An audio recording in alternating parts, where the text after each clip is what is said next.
आसन पदम लगावो गोरा,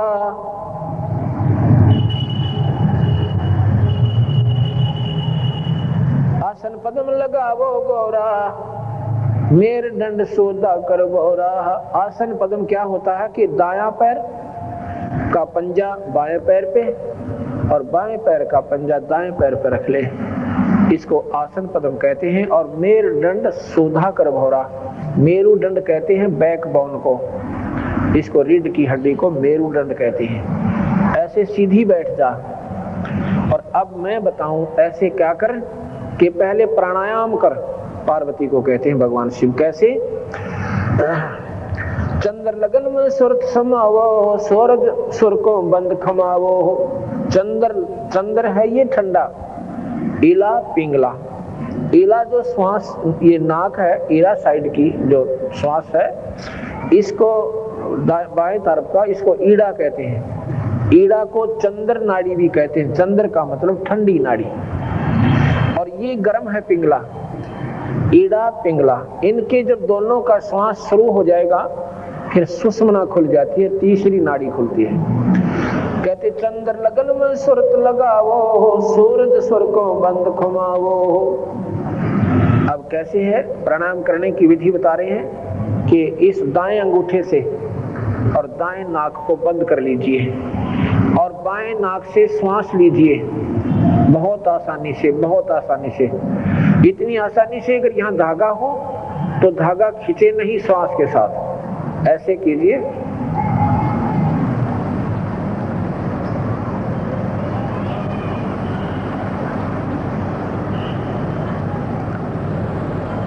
फिर दाएं अंगूठे को हटा लीजिए और बाएं सुर को बंद कर लीजिए, पहली उंगली छोड़कर दूसरी से। और वो श्वास जो अंदर जा रहा है उसको दाएं नाक से निकाल दीजिए, फिर दाएं से वापस लीजिए।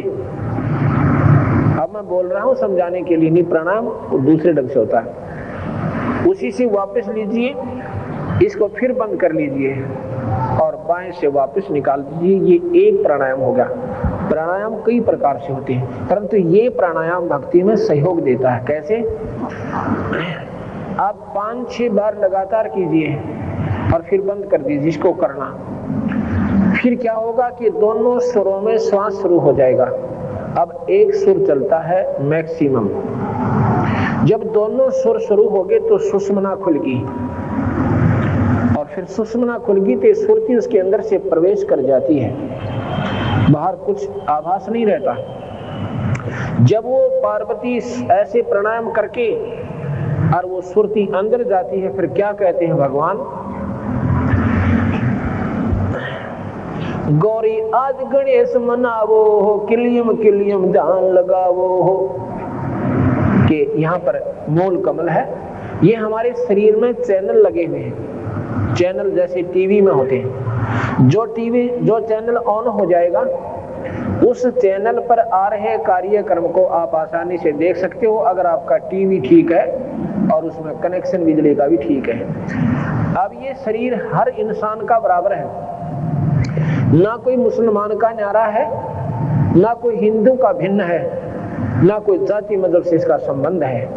ये मनुष्य भगवान ने ये शरीर स्त्री या पुरुष का, ये मानव शरीर कहलाता है, इसको ह्यूमन बॉडी कहते हैं। इसमें हम परमात्मा पा सकते हैं। इसी जाति या मजहब, स्त्री या पुरुष का कोई कनेक्शन, कोई संबंध नहीं है। इसमें केवल सही संत मिले और भक्ति ठीक शुरू हो जाए, ये हम मुक्ति प्राप्त कर सकते हैं।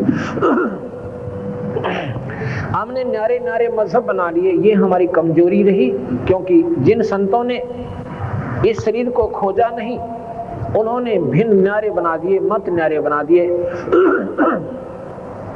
ये मजहब भिन्न बना दिए। अगर हम थोड़ी सी मेहनत कर लें, जब पता चल जाएगा, मुसलमान कहते हैं हमारा अल्लाह बड़ा है, और हिंदू कहते हैं हमारा राम बड़ा है। ये हमारी भ्रमना है। वही महाराज कहते हैं गरीबदास जी, वही मोहम्मद, वही महादेव, वही आदम, वही ब्रह्मा, गरीबदास दूसरा कौन है देख आपने गरमा। जो हम ब्रह्म पढ़े हुए हैं ना, वही मोहम्मद है, वही महादेव है। मोहम्मद जो है, जो मोहम्मद साहब जिन्होंने मुसलमान धर्म चलाया, वो भगवान शिव के उपासक थे और शिव लोक से गण आए थे। मुसलमान का मतलब होता है वो पाक आत्मा, वो पवित्र आत्मा, ना मांस खावे, ना शराब पीवे, ना हुक्का पीवे, ना निंदा करे, ना चुगली करे, ना कोई गंदी दृष्टि से किसी बहन बेटी ने देखे। उसको मुसलमान कहते हैं। मुसलमान जो मांस छूहे नहीं और मांस भखे सो गोला। मुसलमान वो है जो मांस का हाथ भी ना लावे, और जो मांस खाते हैं वो मुसलमान नहीं है, वो पवित्र आत्मा नहीं है। इसका प्रमाण कहां देते हैं बंदी छोड़? कहते हैं कि तुम थोड़ी सी मेहनत करो, अपने इस घर में, इस महल में, शरीर में देखो, ये सबके चैनल लगे हुए हैं। हमारे अंदर एक मूल कमल है, रीढ़ की हड्डी, बैकबोन, इसकी अंदरली साइड में जैसे छिपकली आपने देखी होगी जो दीवारों पर चिपकी हुई चलती है, उसके नीचे का हिस्सा जो होता है, ऐसा हड्डी के बिल्कुल साथ साथ एक मांस के ऊपर एक कांचली सी ऐसी प्लास्टर सा हो रहा है, और फिर उसके बीच में एक बिल्कुल बहुत बारीक बारीक सा, जहां पर वो कमल बने हुए हैं, उनमें पार्टीशन है, उनमें नारा नारा हिस्सा बना हुआ है। 2 उंगल ऊपर रीढ़ की हड्डी जहाँ नीचे समाप्त होती है, अंदर की तरफ रीढ़ की हड्डी की चिपकी हुई 4 पंखड़ी का एक कमल जैसा आकार का एक फूल सा बना हुआ है। उसमें भगवान गणेश जी का वास है, और भगवान गणेश की पूजा मंत्र से है, वो किलियम जाप है। पार्वती को भगवान शिव ने यही नाम दिए थे, जो 5 नाम मैं अभी आपको बताता हूँ, और इनसे नाम से मुक्ति होगी। बाकी अन्य भगवान गणेश की मूर्ति बनाकर कितनी पूजा कर लो, वो कभी प्रसन्न नहीं होगा।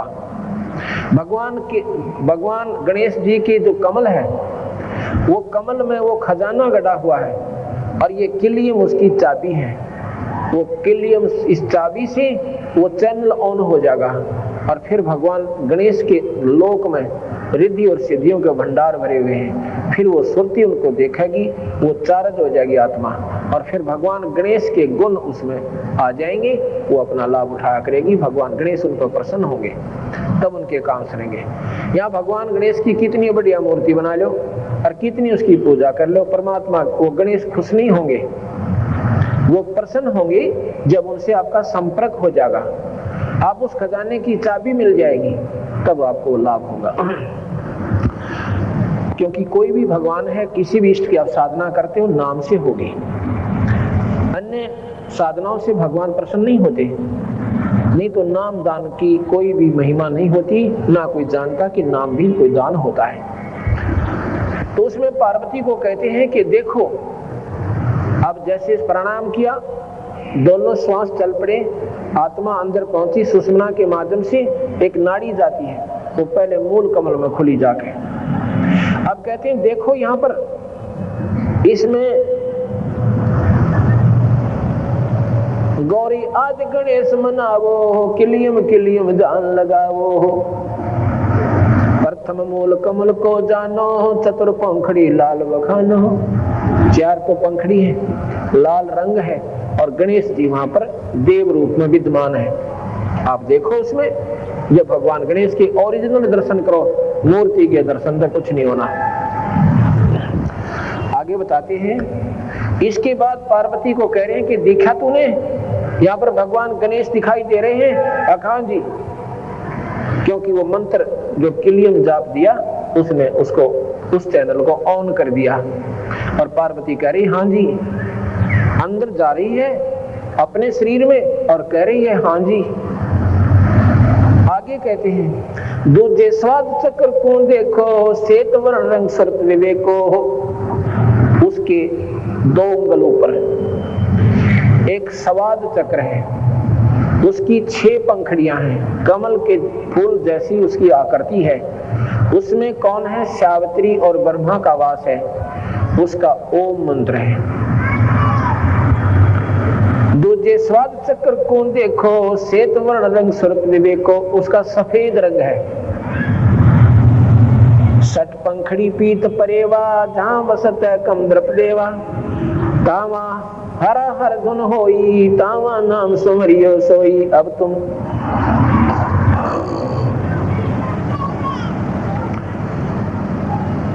सुनो मूल का, अब तुम सुनो स्वाद चक्र सुरतालम, जाम ओम मंत्र कमालम। उस स्वाद चक्र का ओम मंत्र है और इस ओम मंत्र से वह स्वाद चक्र खुल जाता है। भगवान पार्वती और ना भगवान ब्रह्मा और सावित्री के आपको दर्शन होंगे और उस स्थान को आप देख करके फिर आगे चलिए।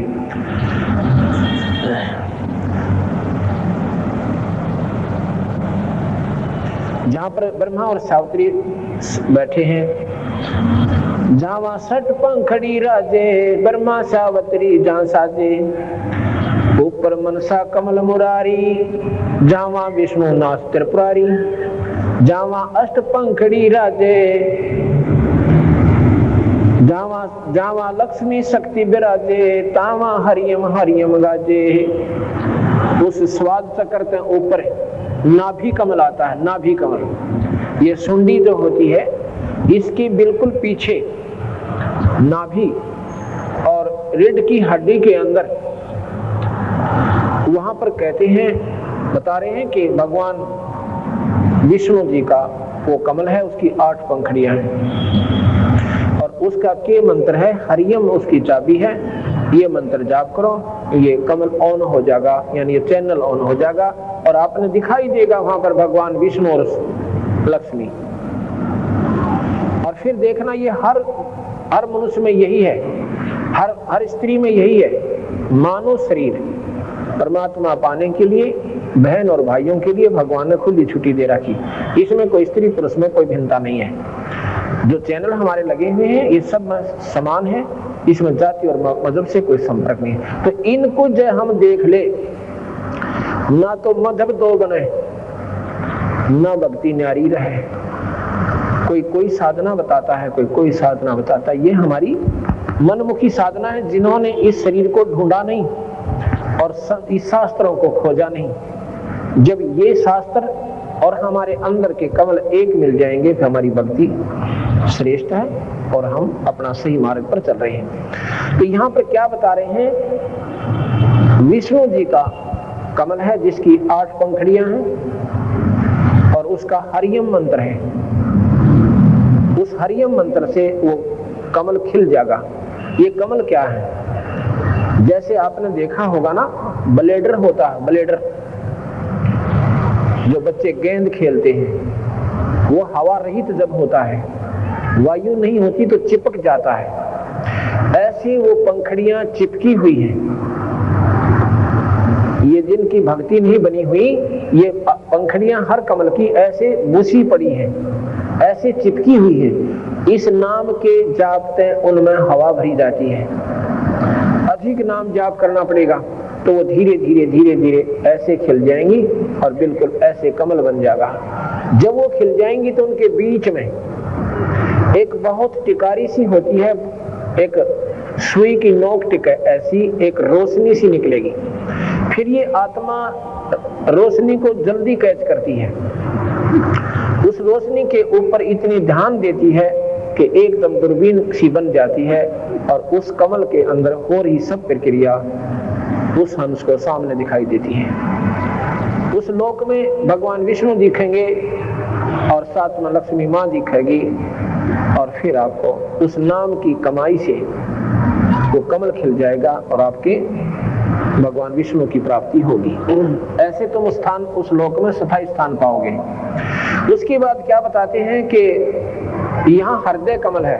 ये दोनों सतनों के जो निशान हैं इनके पैरेलल आ जाइए यहाँ और बिल्कुल बैकबोन के पीछे वहां पर हृदय कमल है। ये दिल नहीं, एक कमल है न्यारा, हृदय माने बीच में, मध्य। उसमें 12 पंखड़ी का एक अंतड़ियों की बनी हुई कमल के फूल की आकृति है। उसकी 12 पंखड़ियां यानी पतियां हैं और उसमें सोहम मंत्र है उसका। उस सोहम नाम से वो खिल जाता है। और खुल जाता है, चैनल ऑन हो जाता है। भगवान शिव के लोक की पार्वती और शिव आपने दिखाई देंगे और फिर आपकी भक्ति उस लोक की प्रफुल्लित हो जाएगी। ऊपर अब सुनो, हृदय कमल कमालम जावा द्वादश दल का ख्यालम। अब तुम हृदय कमल कमालम, उस हृदय कमल को के कमाल दिखाता हूँ, उसके अंदर हो रहे खेल दिखाता हूँ। उसमें द्वादश दल का ख्यालम, द्वादश माने 12 कमलों का एक फूल है। जावा शिव शक्ति विराजे सोहम नाद अनंत धुन गाजे। उसमें भगवान शिव और पार्वती, शक्ति माने माई, उसमें भगवान शिव और पार्वती यानी शक्ति रहते हैं। उनका सोहम जाप है, इस जाप से वो कमल खिल जाएगा और आपको भगवान शिव के लाभ प्राप्त होने शुरू हो जाएंगे।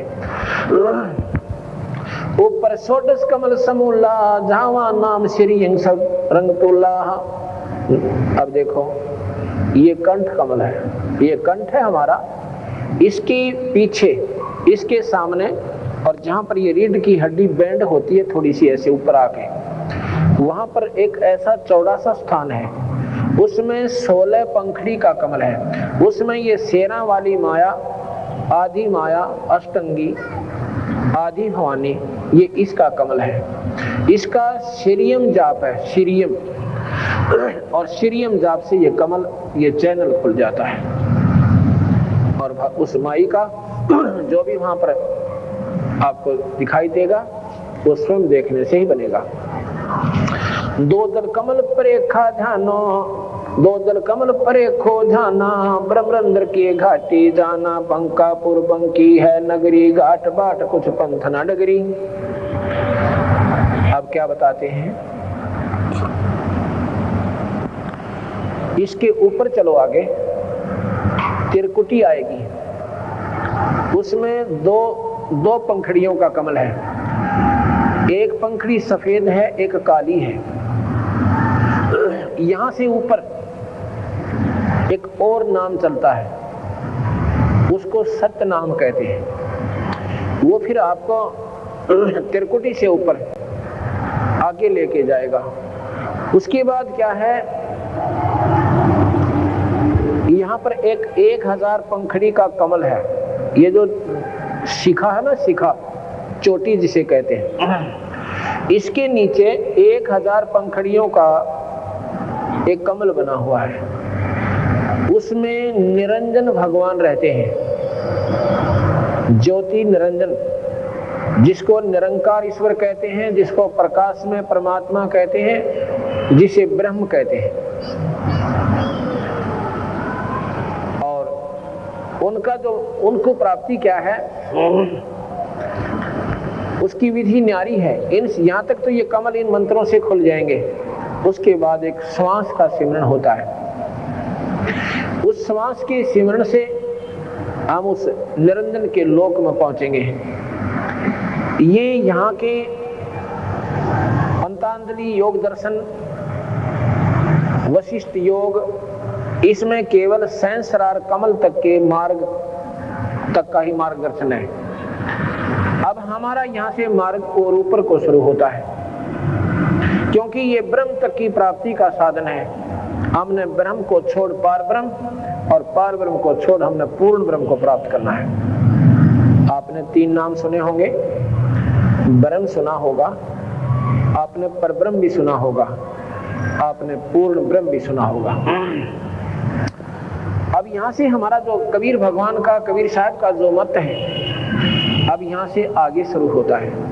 पार्वती ने सहस्रार कमल तक की उपलब्धि की, इन 5 नामों का जाप किया, उनको चौथी मुक्ति प्राप्त हुई। जब तक भगवान शिव रहेंगे, पार्वती उनके साथ रहेगी, अब मरेगी नहीं। लेकिन एक समय आएगा कि भगवान शिव भी मरेंगे और पार्वती भी मरेगी।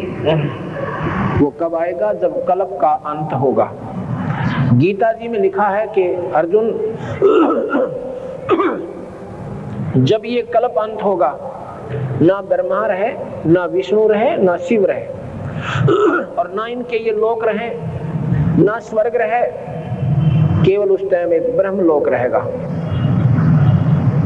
ब्रह्मलोक क्या है, ये आपको थोड़ी कथा सुनाता हूं, क्योंकि हमारी जो कबीर साहब की जो प्रक्रिया, कबीर साहब के बारे में जानकारी हम क्या बताना आपको चाहते हैं, वो इस कथा के बाद शुरू होगी।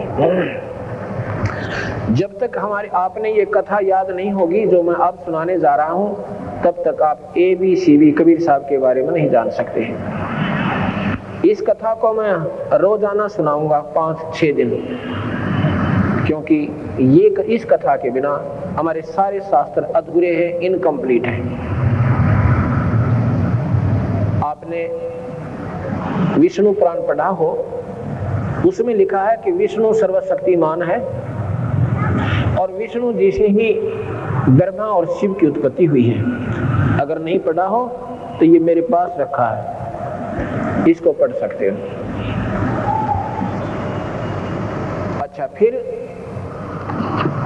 शिव पुराण में क्या लिखा है कि भगवान शिव से, ये शिव महापुराण है, भगवान शिव से ब्रह्मा और विष्णु की उत्पत्ति हुई। आप देखना मैं क्या कहना चाहूँ। आपने सत्संग बहुत सुने होंगे, क्योंकि जो पुण्यात्मा है वो परमात्मा की तलाश में है, और ढूंढते भी रहना चाहिए, घूमते भी रहना चाहिए, ज्ञान सब संतों के सुनने चाहिए।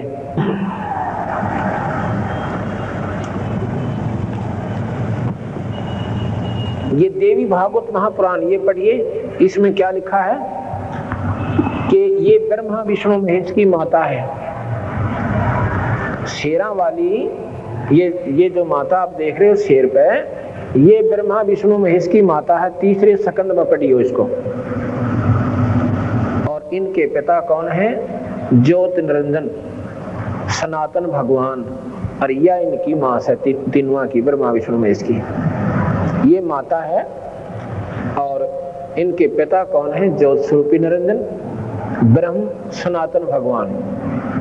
गीता जी के 5वें अध्याय के, गीता जी के 14वें अध्याय का 3, 4, 5 श्लोक पढ़िए। उसमें यही निरंजन भगवान कहता है, ब्रह्म कहता है, भगवान कृष्ण के शरीर में प्रवेश करके 1000 भुजा का भगवान है वो काल निरंजन, उसको काल निरंजन भी कहते हैं। तो वो कहता है कि प्रकृति तो मेरी पत्नी है। प्रकृति कौन? ये शेरा वाले। और ये सब संसार इसी से उत्पन्न होता है।